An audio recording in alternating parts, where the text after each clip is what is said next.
اعوذ باللہ من الشیطان الرجیم بسم اللہ الرحمن الرحیم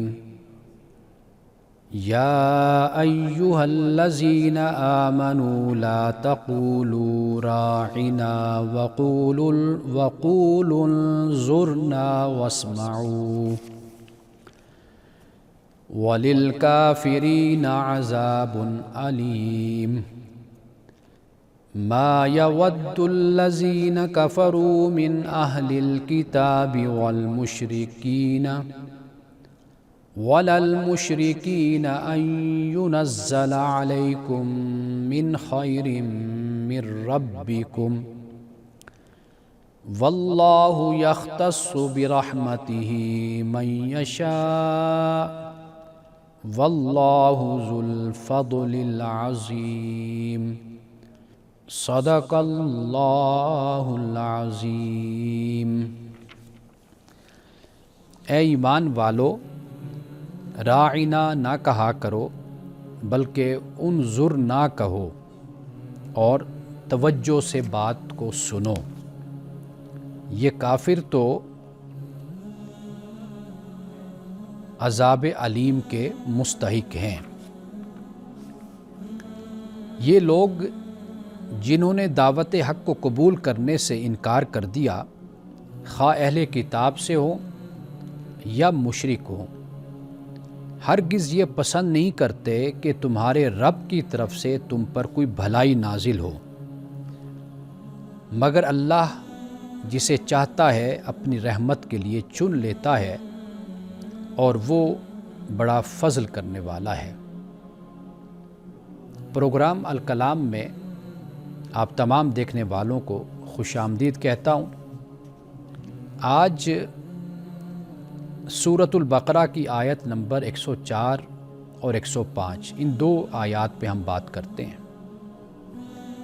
آیت نمبر 104 کا جو پس منظر ہے وہ یہ ہے کہ یہود رسول اللہ صلی اللہ علیہ وسلم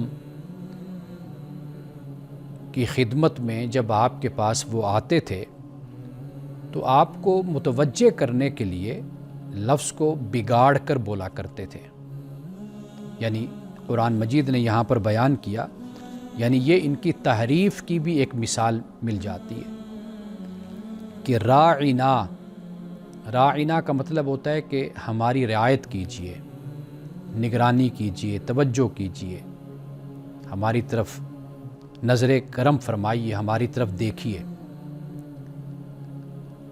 تو وہ قوم یہود کا جو طریقہ تھا وہ یہ اس لفظ کو لمبا کر دیتے تھے، راعینا، تو اس کا مطلب ہو جاتا تھا چرواہا۔ تو یعنی نعوذ باللہ رسول اللہ صلی اللہ علیہ وسلم کے لیے ایک غیر معیاری لفظ اور ایک فضول لفظ کہ جس سے شان اور عزت پر حملہ کرنے کی ایک صورت بن جاتی تھی، وہ اس طریقے سے الفاظ کا استعمال کرتے تھے۔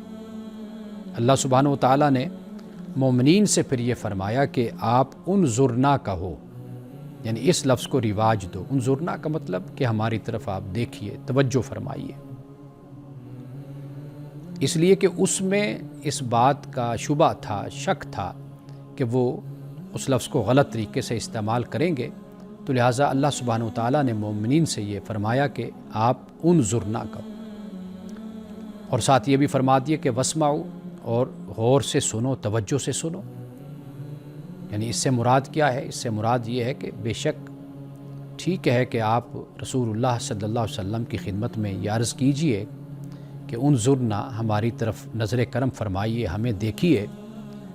تو اللہ نے فرمایا کہ یہ پہلی دفعہ ہی پیغمبر کی بات کو توجہ سے سنا کرو، یعنی انظرنا کہنے کی بھی نوبت کم آنی چاہیے، پہلی مرتبہ ہی کان لگا کر ہمتن گوش ہو کر رسول اللہ صلی اللہ علیہ وسلم کی بات پر توجہ کیا کرو۔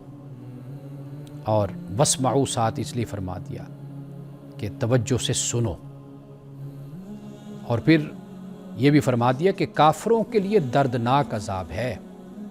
یعنی یہ کافر کون ہے کہ جو رسول اللہ صلی اللہ علیہ وسلم پر ایمان نہیں لائے اور آپ کی نعوذ باللہ توہین کرتے ہیں تو ان کے لیے دردناک عذاب ہے۔ تو لہٰذا وہ جو توہین کا پہلو رسول اللہ صلی اللہ علیہ وسلم کے زمانے میں تھا وہ ارادتاً تھا، جان بوجھ کر تھا، اسلام کی دشمنی میں تھا، مخالفت میں تھا، اللہ اور اس کے رسول کو ایذا دینے کے لیے تھا۔ تو یہ ایسا گناہ ہے اور ایسی نافرمانی ہے اور ایسا جرم ہے کہ جس کی سزا ہے۔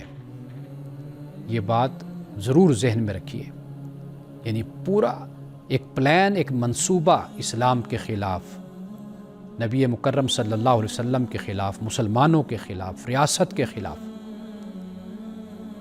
تو پھر اللہ سبحانہ و تعالیٰ نے ان کے لیے فرمایا کہ ان کے لیے، کافروں کے لیے دردناک عذاب ہے۔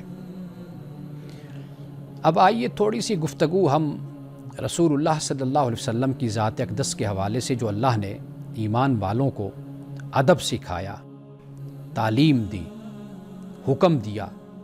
سورۃ الحجرات کی پہلی 3-4 آیات ہیں، اگر ہم اس کا مطالعہ کر لیں تو بات بالکل واضح ہو جائے گی کہ رسول اللہ کی ذات اقدس کا ادب اور احترام اللہ سبحانہ و تعالیٰ کس طرح ہمیں بتاتا ہے۔ یہاں ایک بات میں بیان کرتا چلوں کہ رسول اللہ صلی اللہ علیہ وسلم میں جو عبدیت اور بندگی اور عاجزی تھی وہ یہ تھی کہ آپ نے کبھی بھی کسی سے اپنے ادب کا، تعظیم کا تقاضا نہیں کیا تھا۔ کفار و مشرکین کا جو رویہ آپ کے ساتھ تھا، اور اسی طرح صحابہ اکرام رضوان اللہ تعالی علیہم اجمعین اپنے ایمان، اپنے یقین اور اپنے جذبات، عقیدت رسول اللہ صلی اللہ علیہ وسلم کے لیے ہمیشہ ان کے جو جذبات اور احساسات تھے وہ یہی تھے، ادب کے، احترام کے، تعظیم کے۔ اس لیے کہ جہاں پہ محبت ہوتی ہے وہاں پر ادب خود آتا ہے، اور ادب ہوتا ہی اسی لیے ہے کہ وہاں محبت ہوتی ہے۔ تو قرآن مجید ہمیں کیا بتاتا ہے، یعنی اللہ سبحانہ و تعالیٰ نے پھر ایمان والوں سے کہا کہ یا ایھا الذین آمنوا لا تقدموا بین یدی اللہ ورسولہ واتقوا اللہ ان اللہ سمیع علیم۔ اے ایمان والو، اللہ اور اس کے رسول سے آگے نہ بڑھو اور اللہ کا تقوی اختیار کرو، بے شک اللہ سننے والا، جاننے والا ہے۔ اس کے بعد فرمایا کہ یا ایھا الذین آمنوا، اے ایمان والو، لا ترفعوا اصواتکم فوق صوت النبی، کہ نبی مکرم صلی اللہ علیہ وسلم کی آواز سے اپنی آواز کو اونچا مت کرو۔ ولا تجہروا لہ بالقول کجہر بعضکم لبعض، اور آپ صلی اللہ علیہ وسلم سے اس طرح بھی بات نہ کیا کرو جیسے تم آپس میں گفتگو کرتے ہو، اونچی بھی آواز ہو جاتی ہے، دھیمی بھی ہو جاتی ہے، اور کبھی جملے بھی سخت ہو جاتے ہیں، کبھی نرم ہو جاتے ہیں۔ تو یہ بارگاہ رسالت مآب صلی اللہ علیہ وسلم میں یہ رویہ اختیار نہ کیا کرو۔ اور پھر آگے فرمایا کہ ان تحبط اعمالکم، کہیں ایسا نہ ہو کہ تمہارے اعمال ضائع ہو جائیں، وانتم لا تشعرون، اور تم کو پتہ بھی نہ چلے، شعور بھی نہ رہے تم، اور تمہارے اعمال ضائع ہو جائیں۔ تو لہٰذا بارگاہ رسالت مآب میں ہوش مندی کے ساتھ آؤ اور شعور کے ساتھ آؤ اور پورے احترام اور ادب اور اس کے تقاضوں کے ساتھ آؤ۔ اس کے بعد فرمایا ان الذین یغضون اصواتهم عند رسول اللہ، بے شک جو لوگ اپنی آوازوں کو رسول اللہ صلی اللہ علیہ وسلم کے پاس پست رکھتے ہیں، نیچا رکھتے ہیں، اولئک الذین امتحن اللہ قلوبہم للتقوی، یہ وہ لوگ ہیں کہ جن کے دلوں کو اللہ سبحانہ و تعالیٰ نے تقوی کے لیے چن لیا ہے۔ یعنی تقوی جس کا ذکر پہلے اللہ نے پہلی آیت میں فرمایا واتقوا اللہ، اللہ کا تقوی اختیار کرو۔ تو یہ تقوی نصیب ان کو ہوتا ہے کہ جو رسالت مآب صلی اللہ علیہ وسلم کی بارگاہ کا ادب کرتے ہیں، احترام کرتے ہیں، آپ صلی اللہ علیہ وسلم کی ذات اقدس سے محبت اور آپ کا ادب اور احترام وہ بجا لاتے ہیں۔ تو اللہ سبحانہ و تعالیٰ فرماتا ہے کہ اولئک الذین امتحن اللہ قلوبہم، یہ وہ لوگ ہیں کہ جن کے دلوں کو اللہ سبحانہ و تعالیٰ نے للتقوی، تقوی کے لیے چن لیا ہے۔ لہم مغفرۃ واجر عظیم، اور یہ بھی فرمایا کہ انہی لوگوں کے لیے مغفرت بھی ہے اور ان کے لیے اجر عظیم بھی ہے۔ اور پھر اس کے بعد جو اعرابی لوگ تھے، بدو لوگ تھے، وہ رسول اللہ صلی اللہ علیہ وسلم کے آرام کا خیال نہیں کرتے تھے۔ ان کے لیے پھر اللہ سبحانہ و تعالیٰ نے آگے اسی بات کو بیان کیا کہ بھئی بہتر یہ ہوتا کہ آپ انتظار کرتے، یعنی یہ انتظار رسول اللہ صلی اللہ علیہ وسلم خود اپنے کاشانہ سے اور اپنے گھر سے آپ باہر تشریف لاتے آرام کرنے کے بعد دوپہر کے، تو وہ اچھی بات ہوتی کہ پھر جو بات آپ نے کہنی ہے تو وہ پھر آپ صلی اللہ علیہ وسلم سے کہیے۔ تو آگے جا کر پھر اللہ سبحانہ و تعالیٰ نے اس مثال سے، اس واقعے سے پھر ہمیں مزید سمجھایا کہ کس طرح آپ صلی اللہ علیہ وسلم کی بارگاہ کا ادب اور اس کا احترام کرنا ہے۔ ابھی اس پہ ہم گفتگو کرتے ہیں لیکن ایک وقفے کے بعد۔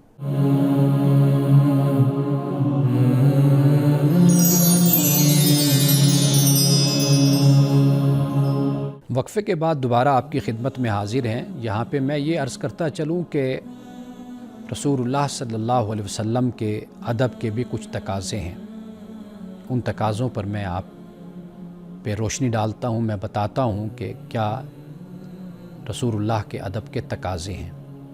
سب سے پہلی بات یہ ہے کہ دل میں کامل تعظیم اور محبت، یعنی دل رسول اللہ کی محبت سے، آپ کے ادب سے بھرا ہوا ہونا چاہیے۔ ایک ادب تو وہ ہے نا کہ جیسے انسان ظاہری طور پر بجا لاتا ہے، وہ بھی لازم اور ضروری ہے۔ یہ ادب کہ دل میں کامل تعظیم ہو، مکمل تعظیم، اور رسول اللہ کی ذات اقدس سے محبت اور عشق ہو مسلمان، یہ ادب بجا لائے، یہ تقاضا ہے۔ اور اسی طرح ہر حالت میں رسول اللہ کی اطاعت اور فرما برداری، قرآن مجید نے اس پر بہت زیادہ زور دیا ہے، جگہ جگہ یہی فرمایا، یا ایھا الذین آمنوا اطیعوا اللہ واطیعوا الرسول، اے ایمان والو اللہ اور اس کے رسول صلی اللہ علیہ وسلم کی اطاعت کرو۔ بلکہ اس کردار کو اللہ سبحانہ و تعالیٰ نے مذموم قرار دیا کہ جو کردار یہ تھا کہ اللہ کی طرف تو دوڑ کر آتے لیکن رسول اللہ کی طرف نہیں آتے، وہاں پر رکاوٹیں کھڑی کرتے۔ اللہ سبحانہ و تعالیٰ نے یہ ایسے لوگوں کو، ایسے عقیدہ رکھنے والے اور سوچ رکھنے والے لوگوں کو خبردار کیا کہ رسول اللہ کی خوشنودی میں اللہ کی خوشنودی ہے۔ اللہ کی خوشنودی میں تو رسول اللہ صلی اللہ علیہ وسلم کی خوشنودی ہے ہی، لیکن جو اس وہم میں مبتلا ہیں یا اس غلط فہمی میں مبتلا ہیں کہ وہ اللہ کو خوش کر لیں گے تو وہ کافی ہو جائے گا، نہیں، اللہ سبحانہ و تعالیٰ نے اپنے آخری رسول صلی اللہ علیہ وسلم کے ذریعے سے جو وحی نازل فرمائی اور جو کتاب عطا کی، یہ کتاب آپ صلی اللہ علیہ وسلم کے ہی وسیلے سے، آپ کے سبب سے یہ ہم تک پہنچی، یعنی آپ اللہ کے رسول ہیں، آپ پر خدا کی وحی اتری، آپ نے ہمیں خدا کے بارے میں بتایا، ہمیں کتاب کے بارے میں بتایا، ہمیں آخرت کے بارے میں بتایا، ہمیں اللہ سبحانہ وتعالیٰ کی رضا اور اس کی خوشنودی کے بارے میں ہمیں بتایا۔ تو دوسری بات کیا ہے؟ رسول اللہ صلی اللہ علیہ وسلم کی اطاعت، فرما برداری اور آپ کی اتباع، آپ کی آواز سے اپنی آواز کو بلند نہ کرنا، یہ بھی ادب کا تقاضا ہے۔ اچھا، اب یہ یاد رکھیے کہ ایک تو صحابہ کرام رضوان اللہ تعالی علیہم اجمعین کے لیے تھا کہ جیسے قرآن مجید نے کہا کہ بھئی لا ترفعوا اصواتکم فوق صوت النبی، ایک تو یہ بات ہے، اور یہ بھی کہا کہ رسول اللہ سے اس طرح گفتگو نہ کرو اونچی آواز سے جیسے تم آپس میں گفتگو کرتے ہو، ایک بات تو یہ ہو گئی۔ لیکن جب رسول اللہ دنیا سے تشریف لے گئے تو اب بات کا معاملہ کیا ہے؟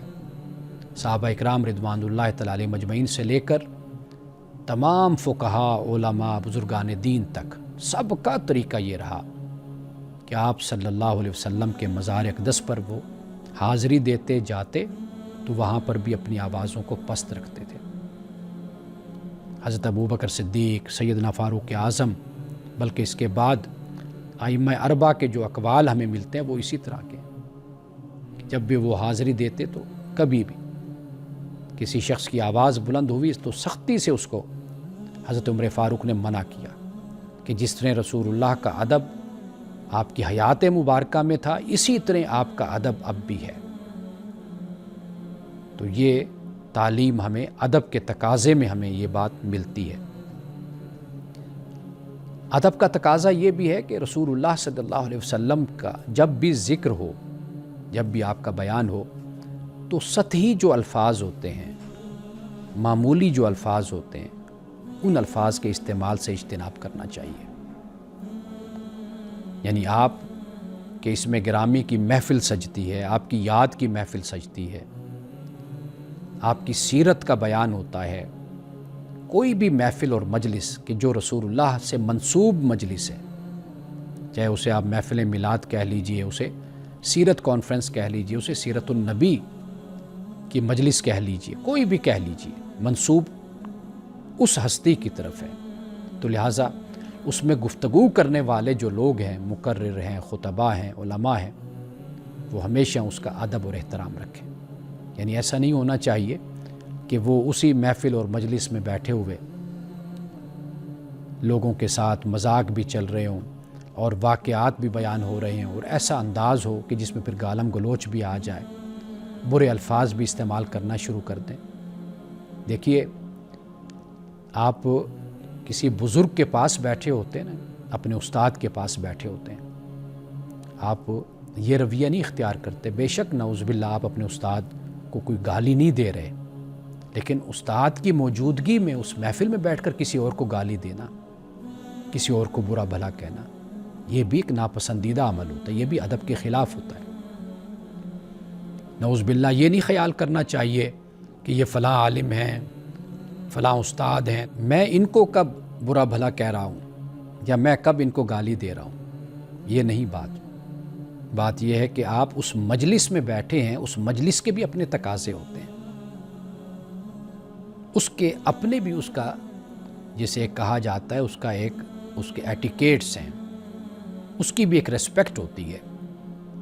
تو یہ نہیں صرف خیال کرنا چاہیے کہ جب ہم اس مجلس میں بیٹھے ہیں تو ہم نے رسول اللہ صلی اللہ علیہ وسلم کی شان ہم نے بیان کی ہے، عظمت بیان کی ہے، لیکن اس عظمت کے بیان میں ہی ساتھ ہی دوسروں کے لیے غلط الفاظ استعمال کرنا، گالم گلوچ کرنا، یہ بات بھی ادب کے خلاف ہوتی ہے۔ جب رسول اللہ کے اسم گرامی سے جو محفل ہوگی، اس مجلس میں پھر زبان کو پاکیزہ رکھنا ہے، خیالات کو پاکیزہ رکھنا ہے، اپنے آپ کو باوضو رکھنا ہے، روحانی تصور کے ساتھ اس محفل میں بیٹھنا ہے۔ تو یہ بات بھی پیش نظر رہنی چاہیے۔ لوگ یہ خیال کرتے ہیں کہ وہاں پر بیٹھ کر اگر ہم نے ایسا کر لیا تو کچھ نہیں ہے، تو یہ بھی بے ادبی ہوتی ہے، مسجد میں ہو یا کسی مجلس اور کسی محفل میں ہو۔ تو لہٰذا اس بات کا خیال رکھنا چاہیے۔ آپ کے نام کا بھی ادب ہے، یعنی آپ کا نام، آپ کا اسم گرامی جب لیا جائے تو کم از کم پہلی دفعہ جب آپ کا اسم گرامی لیا جائے تو ساتھ صلی اللہ علیہ وسلم ضرور بولا جائے۔ پھر جب تکرار کے ساتھ آپ بولتے ہیں تو پھر کوئی لازم نہیں، علماء اسی بات کو بیان کرتے ہیں، لیکن پہلی دفعہ، ایک دو دفعہ آپ پہلے صلی اللہ علیہ وسلم آپ ضرور کہیے۔ رسول اللہ کے ادب کا جو تقاضا ہے آخر میں وہ بہت ہی اہم ہے، اس لیے کہ رسول اللہ کی جو امت ہے اس کا بھی ادب ہے، اس کا بھی احترام ہے، اس لیے کہ رسول اللہ کی امت میں بوڑھے بھی ہیں، بزرگ بھی ہیں، والدین بھی ہیں، چھوٹے بھی ہیں، بڑے بھی ہیں، سب موجود ہیں۔ تو لہٰذا ایسا نہیں ہے کہ ہم ان کو ادب سے نکال دیں گے۔ رسول اللہ کی سیرت کا بھی ادب ہے، آپ کی امت کا بھی ادب ہے، آپ کی سنت کا بھی ادب ہے، تو جو رسول اللہ کے ساتھ جس کا تعلق ہے اس کا بھی ادب ہے۔ رسول اللہ کی امت کا ادب کیجئے، اس لیے کہ یہ آپ صلی اللہ علیہ وسلم سے نسبت رکھتی ہے، آپ پہ ایمان لائی ہے۔ تو یہ کچھ ادب کے تقاضے ہیں جو میں نے آپ کے سامنے رکھے۔ اس کے بعد آپ کے سوالات کی طرف ہم آئیں گے، لیکن ایک وقفہ لیتے ہیں۔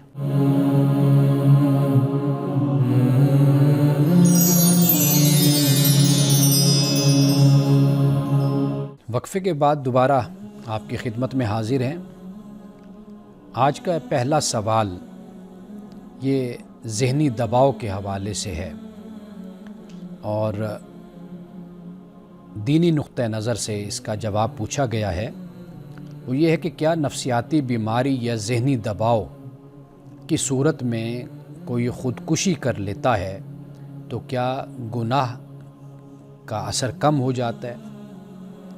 یعنی جب ذہنی دباؤ ہے، نفسیاتی بیماری ہے، اس کی وجہ سے کوئی ایسا قدم اٹھا رہا ہے تو اس کی جو آگے جو سزا کہہ لیجیے، وہ جو گناہ ہے کہ زندگی اپنی وہ ختم کر رہا ہے، تو یہ کہ بہت بڑا گناہ ہے، اللہ کی بہت بڑی نعمت ہے زندگی. تو کیا اس وجہ سے کہ نفسیاتی بیماری یا ذہنی دباؤ کوئی اثر کم بھی ہو جاتا ہے گناہ کا؟ دیکھیے، جو شرعی اصول ہے وہ یہ ہے کہ رسول اللہ نے فرمایا کہ رفع القلم عن ثلاث، کہ 3 باتوں میں جو ہے وہ حکم اٹھ جاتا ہے یا وہ شخص مکلف نہیں رہتا. ایک تو آپ نے فرمایا کہ سویا ہوا شخص. اب جو سویا ہوا شخص ہے تو اب اس کو مثال کے طور پر نماز کا وقت ہے، اس کو نیند آ گئی اور اتنی گہری نیند آئی کہ وقت گزر گیا نماز کا، تو واضح بات ہے کہ وہ گناہ گار نہیں ہے. دوسرا یہ کہ بچہ ہے، نابالغ ہے، تو اس سے بھی کوئی سوال اور پوچھ گچھ نہیں ہے، مکلف نہیں ہے. اور دوسرا رسول اللہ نے فرمایا کہ جو ایب نارمل ہے، مجنون ہے، پاگل ہے، کوئی بھی کیفیت، اس وقت تک جب تک وہ ہوش میں نہ آ جائے. یہ 3 رسول اللہ نے بیان فرمائے. میں پھر بیان کر دیتا ہوں. سویا ہوا شخص، اور دوسرا بچہ، تیسرا جو مجنون ہے، یہ آپ نے فرمایا. یعنی مطلب اس کا کیا ہے؟ وہ یہ ہے کہ ذہنی توازن کھو دینے والے پر شرعی پھر ذمہ داری نہیں ہوتی. لہٰذا اگر ذہنی دباؤ یا بیماری نے فیصلہ کرنے کی صلاحیت اس کی سلب کر لی ہے، یعنی اب وہ کوئی فیصلہ نہیں کر سکتا، کوئی ارادہ اس کا نہیں ہے، تو گناہ کی شدت گھٹ جاتی ہے یا بالکل ہی ختم ہو جاتی ہے. واللہ عالم بالصواب، اللہ بہتر جانتا ہے. اچھا، پھر یہ بات بھی یاد رکھیے کہ بعض اوقات خودکشی گناہ کا شعوری فیصلہ نہیں بلکہ شدید ذہنی دباؤ، ڈپریشن، مایوسی کا نتیجہ ہوتی ہے. یعنی ایک تو ہے نا ارادہ کر کے، نیت کر کے شعوری طور پر ایک قدم اٹھانا. اس میں جب آپ نے بات کی نا کہ نفسیاتی بیماری یا ذہنی دباؤ یا ڈپریشن یا مایوسی، تو پھر اس صورت میں یہ نہیں معاملہ ہوتا، تو یہ شعوری فیصلہ نہیں ہے، تو لہٰذا گناہ بھی پھر نہیں ہوتا. اور پھر یہ ہے کہ چونکہ جیسے آپ نے بیان کیا کہ نفسیاتی بیماری یا ذہنی دباؤ، تو ایسی شخص کی جو کیفیت ہوتی ہے اس میں پھر اختیار اور ارادہ بالکل ہی کمزور ہو جاتا ہے. تو ہم اللہ تعالیٰ سے ہی امید رکھتے ہیں کہ اللہ تعالیٰ کی بارگاہ میں رعایت اس کی ہو جائے گی. واللہ اعلم بما فی صدورکم، اللہ زیادہ بہتر جانتا ہے جو تمہارے سینوں میں ہے. تو میرا ذاتی عمل اور ذاتی رائے ہمیشہ یہی ہوتی ہے، میں لوگوں سے ہی کہتا ہوں کہ بھئی آپ کسی کی جنت جہنم کا فیصلہ نہ کریں، کسی کے گناہ گار ہونے کا یا نیکوکار ہونے کا فیصلہ نہ کریں. عبرت حاصل کریں اور دوسرے کے لیے ہمیشہ رحم اور دعا کا معاملہ رکھیں، اللہ کی بارگاہ میں دعا کرتے رہیں. ہمیں خود اپنے انجام کا پتہ نہیں ہے کہ ہمارا کیا انجام ہونا ہے، تو جب ہم اپنے انجام کی خبر نہیں رکھتے تو ہمیں یہ حق کب پہنچتا ہے کہ ہم دوسروں کے انجام کا فیصلہ کرتے پھریں. اب ایک اور سوال ہے کہ کیا دعا اور عبادت کافی ہے اپنی حالت یا امت کی حالت بدلنے کے لیے؟ اور پھر یہ بھی سوال ہے کہ دعا اور عبادت کا انسانی زندگی پر کیا اثر ہوتا ہے، اس کا کردار کیا ہے؟ آپ جانتے ہیں کہ اس پر بھی کافی سوال بھی کیے جاتے ہیں، اعتراض بھی اور مذاق بھی کیا جاتا ہے کہ ہم بس دعائیں کرتے رہتے ہیں، تو ابھی تک ہمارے ہاں دعائیں ہو رہی ہیں، نتیجہ کوئی نہیں ہے. تو اس بات کو آج آپ ذرا سمجھ لیجئے. پہلی بات تو یہ کہ اس سوال کے 2 حصے ہیں. ایک دعا اور عبادت کیا کافی ہے، دوسرا ہے کہ انسانی زندگی پر اس کے اثرات کیا ہیں دعا اور عبادت کے. دعا کا جو مقصد ہوتا ہے نا، وہ ہرگز عمل سے، کوشش سے فرار نہیں ہے، بلکہ دعا انسان کی جو کوشش ہوتی ہے، انسان کا جو عمل ہوتا ہے، اس کو ڈائریکشن دیتی ہے دعا. اصل یہ مقصود ہوتا ہے. یعنی جب آپ دعا کرتے ہیں تو اللہ تعالیٰ سے ہی رابطہ کرتے ہیں، رجوع کرتے ہیں، اللہ سے مانگتے ہیں، تو پھر اللہ نے کوئی نہ کوئی ہدایت تو آپ کو دی ہے نا. یعنی یہ آپ کا ایک رجحان اور ایک آپ کی رغبت کی علامت ہے دعا، کہ آپ دعا کر رہے ہیں اللہ تعالیٰ سے. یہ رغبت اور یہ رجحان وہاں پر موجود ہے. اور پھر عبادت صرف نماز، روزہ یہ نہیں ہے.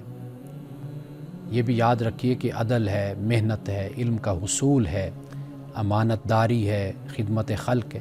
یہ بھی اسلامی تعلیمات کے اہم اجزاء ہیں. ہماری عادت یہ ہے کہ ہم چیزوں کو توڑ کر دیکھتے ہیں. یعنی پک اینڈ چوز کا جو معاملہ ہے یہ ہمارے اندر ہے. یہ درست طریقہ نہیں ہے. نبی اکرم صلی اللہ علیہ وسلم نے دعا بھی کی اور ساتھ ہی حکمت، تنظیم اور جد و جہد بھی کی. آپ یوم بدر کو دیکھ لیجئے کہ رسول اللہ نے دعا بھی مانگی اور آپ نے پھر ساتھ جہاد بھی کیا. یعنی آپ کہہ لیجئے کہ عمل اور دعا یہ ایک دوسرے کے تکملہ ہے، ایک دوسرے کو پرفیکٹ کرتے ہیں. دعا انسان میں حوصلہ، یقین پیدا کرتی ہے، انسان کو سکون دیتی ہے.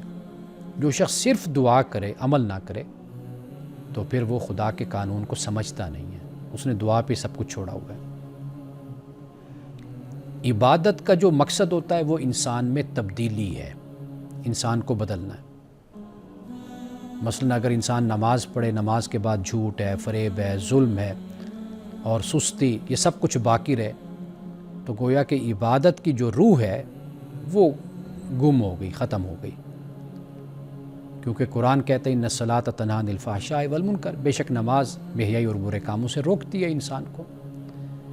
تو ہمیں اس انداز سے دعا اور عبادت کو دیکھنا چاہیے.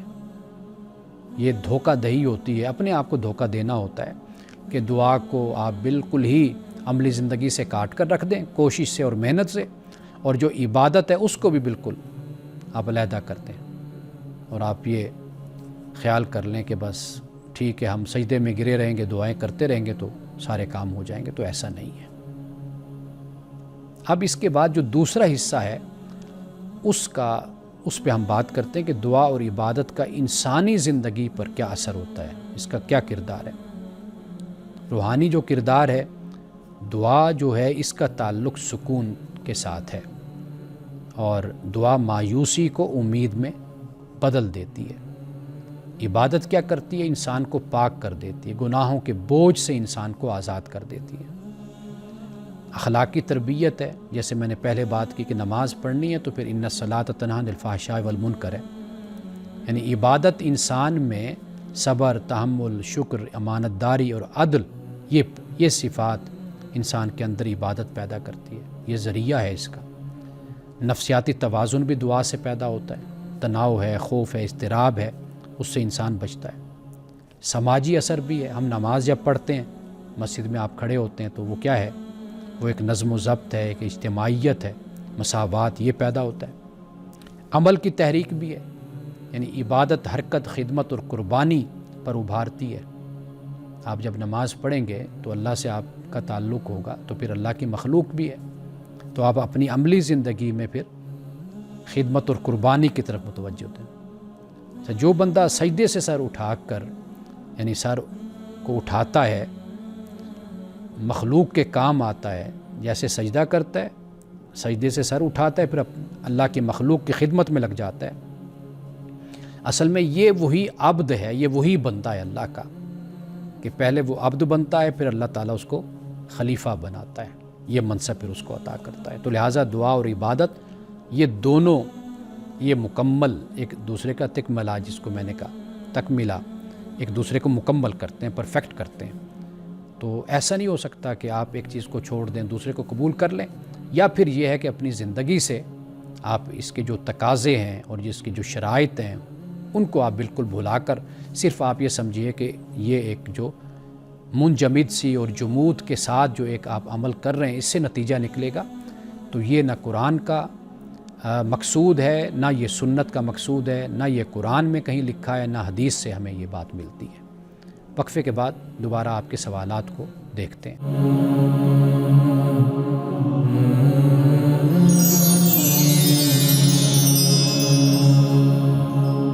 یہ سوال بہت اہم ہے، ایک والدہ نے بھیجا ہے اور وہ اپنی اولاد کہہ لیجئے بیٹا یا بیٹی، اس سے کافی حد تک پریشان بھی ہیں، رنجیدہ بھی ہے اور دکھی بھی ہے۔ سوال یہ ہے، اگر اولاد اپنے والدین پہ جھوٹے الزامات لگائے اور ان کی ہر نیکی کو بھول جائے تو والدین کا رد عمل کیا ہونا چاہیے؟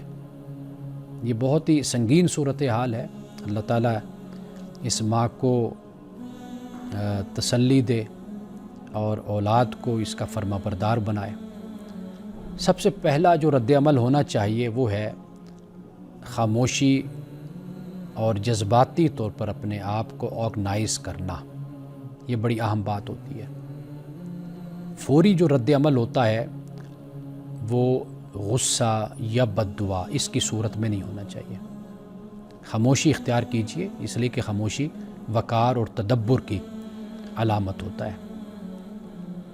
اور دوسری بات ہمیشہ یہ یاد رکھیے کہ اپنی عزت اور سچائی کو آپ قائم رکھیے، یعنی اولاد کے غم میں، دکھ میں، اور ایسی اولاد کے جو یہ رویہ اختیار کرے تو بار بار بات کرنا، بار بار دکھی ہو کر، یا جیسے وہ اولاد کہتی ہے کہ بلیک میل کرتے ہیں ہمیں جذباتی حوالے سے، تو یہ والدین اپنی عزت اور اپنی سچائی کو قائم رکھیں۔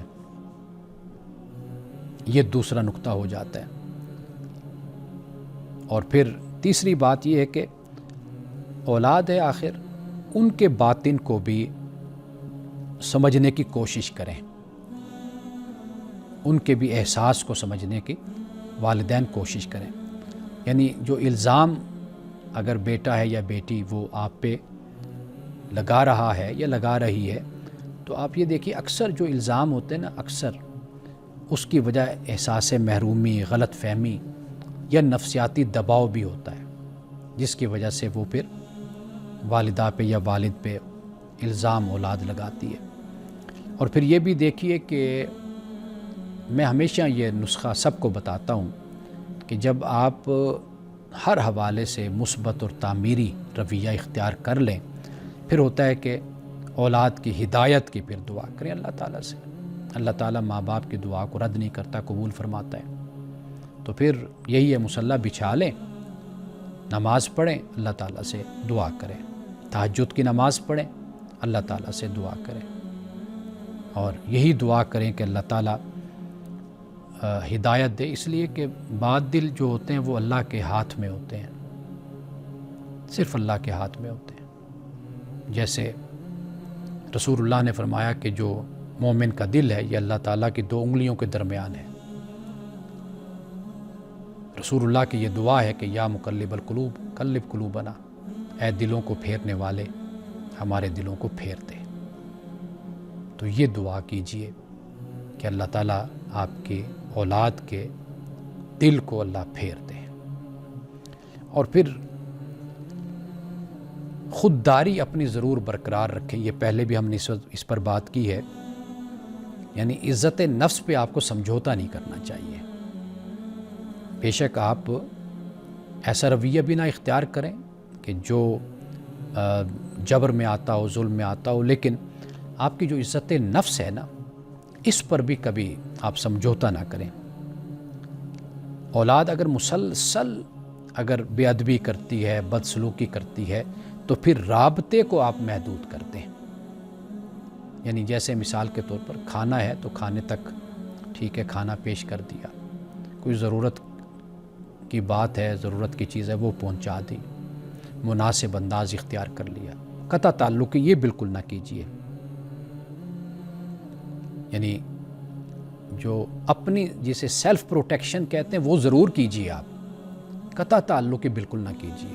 یہ بھی پھر اور مسائل اس سے پیدا ہوتے ہیں، یعنی پھر وہ اولاد کسی اور کے ہتھے چڑھتی ہے، وہ پھر اور بھڑکاتے ہیں، تو مسائل جو ہیں وہ ختم پھر ہونے کو نہیں آتے۔ تو لہٰذا اولاد کے ساتھ آپ کا ایک کنیکشن اور ایک رابطہ آپ کے ساتھ گھر میں رہنا چاہیے۔ تو یہ ضرور رکھیے گائے بگائے کسی نہ کسی طریقے سے۔ وہ جو حدیث میں آتے ہیں نا، کلکم راع و کلکم مسئول عن رعیتہ، کہ ہر شخص جو ہے نا وہ کسی نہ کسی کا نگران ہوتا ہے۔ تو اسی طریقے سے جو شوہر ہے، خامند ہے، باپ ہے، وہ گھر کا نگران ہوتا ہے، اور بیوی جو ہوتی ہے ماں، وہ پھر بچوں کی نگران، گھر کی نگران ہوتی ہے۔ تو رسول اللہ نے فرمایا کہ ہر راعی سے، نگہبان و نگران سے اس کی رعیت کے بارے میں سوال ہوگا۔ تو لہٰذا بالکل اگنور نہ کیجئے، بلکہ آپ اپنے آپ کو محدود کر کے لیکن تعلق اپنا جو ان سے وہ قائم رکھیے۔ آخر میں آپ کے اطمینان دل کے لیے میں یہ بات کہہ رہا ہوں، اور وہ بات یہ ہے کہ اگر اولاد آپ کے احسانات کو نہ پہچانے تو اللہ تو جانتا ہے نا، وہ تو پہچانتا ہے۔ اگر آپ نے اپنی اولاد کے ساتھ حسن سلوک کیا ہے، حسن تربیت، اور آپ نے ان کی نگرانی کی، ان کے حقوق کو بہترین طریقے سے ادا کیا، تو آپ اپنے آپ کو تسلی میں رکھیے، مطمئن رکھیے کہ اللہ سبحانہ و تعالیٰ آپ کو ضرور اس کا اجر عطا کرے گا۔ بے شک نتیجہ دوسرا نکلا ہے، لیکن آپ نے اپنی طرف سے جو ہو سکتا تھا وہ آپ نے اولاد کے لیے کیا ہے۔ تو آپ اس پر تسلی رکھیے کہ کل قیامت کے دن انشاءاللہ آپ اللہ کی بارگاہ میں شرمندہ نہیں ہوں گے۔ آئیے ناظرین، آخر میں جاتے جاتے ایک حدیث میں آپ کو سناتا چلوں۔ حدیث ہے، رسول اللہ صلی اللہ علیہ وسلم نے فرمایا کہ تم میں سب سے بہترین وہ ہے جس سے خیر کی امید ہو اور اس کے شر سے امن ہو۔ بہترین انسان کہ دوسرے اس سے خیر کی امید رکھیں کہ یہ بندہ بھلائی کرنے والا ہے، اور شر سے امن ہو، آپ کی ذات سے دوسرے کو شر نقصان نہ پہنچے۔ اور سب سے بدترین شخص فرمایا کہ وہ ہے کہ جس سے خیر کی کوئی توقع نہ ہو اور اس کے شر سے امن بھی نہ ہو، خیر کی توقع بھی نہیں اور اس کے شر سے لوگوں کو امن بھی نہیں ہے، تو یہ بدترین شخص ہے۔ اللہ پاک ہمیں بہترین لوگوں میں شامل فرمائے۔ انہی الفاظ کے ساتھ اجازت دیجیے، انشاءاللہ کل دوبارہ آپ سے ملاقات ہوگی۔ السلام علیکم ورحمۃ اللہ وبرکاتہ۔